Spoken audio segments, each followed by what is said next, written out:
Did you know that melon has only around 30 calories per 100 gram? And it's not only for watermelon but for honey or cantaloupe as well. That means that this entire board, which has 500 gram or over 1 pound, has only 180 calories. On top of that is full of water, which makes this the perfect summer food, keeping us hydrated. All we gotta do is to add flavor and protein. So I will first cut the melon out of the shell. I will use 300 gram of watermelon and 200 gram of cantaloupe without the weight of the shell. Then I will scrape the seeds out of the cantaloupe. The watermelon can be bought already seedless. The combination of both melon results in a very interesting flavor, especially in addition with the rest of the ingredients, but you can just go with one kind, it won't make a big difference. Next is to cut all melons in roughly equal sized cubes. Once everything is cut, transfer all of them on top of a plate.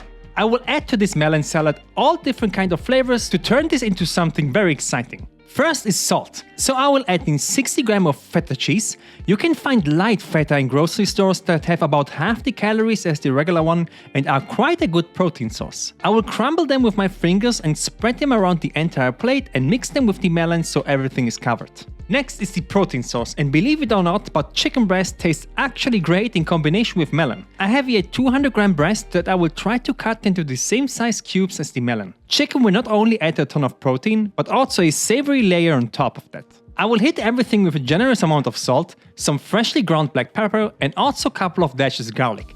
I have here roasted garlic, but you can use garlic powder as well. Mix everything so the entire chicken is covered, and then this goes into a pan on medium-high heat with a second of spray of oil. I will fry one side now for about a minute or so, and then I will flip it and do the same with the other side as well. Because it's cut into smaller cubes, it will be cooked in just a couple of minutes, so be cautious to not overcook this.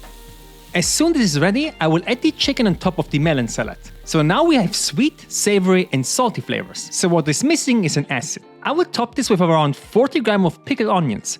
Pickled onions are actually very easy to make. I have here around 500 gram of red onion that I will peel and dice. This depends on the size of your jar. In my case, 500 gram is perfect. Transfer them all into the jar, and now into a pot you have to add equal parts of water and white vinegar. In my case it's 300 gram each, and also 1 tablespoon of salt. This now gets on the stove on high heat. After 1 minute this will start to boil, and then I will immediately switch off the heat and pour it into the jar on top of the onions. I made this with cold water and vinegar, and even though it works, it's just not as flavorful as with hot liquid. Close the jar and let this sit in the fridge for around 2 to 3 hours, and you have your own pickled onions that last for about a week. So this would be already pretty good to eat, but it misses one last aspect, and that is the addition of a sauce.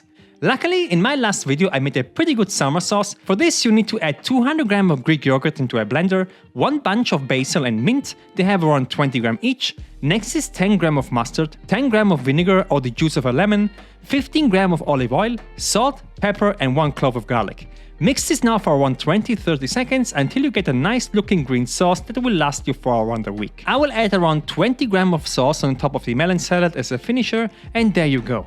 The entire recipe comes in with 509 calories, 45 grams of carbs, 11 grams of fat and 61 grams of protein, which is probably the melon salad with the highest amount of protein ever. The flavor combination of this is just ridiculous and tastes incredible. Please let me know what you think after you've tried it. Click on this video to see how to make a macro-friendly chicken parm, and see you there.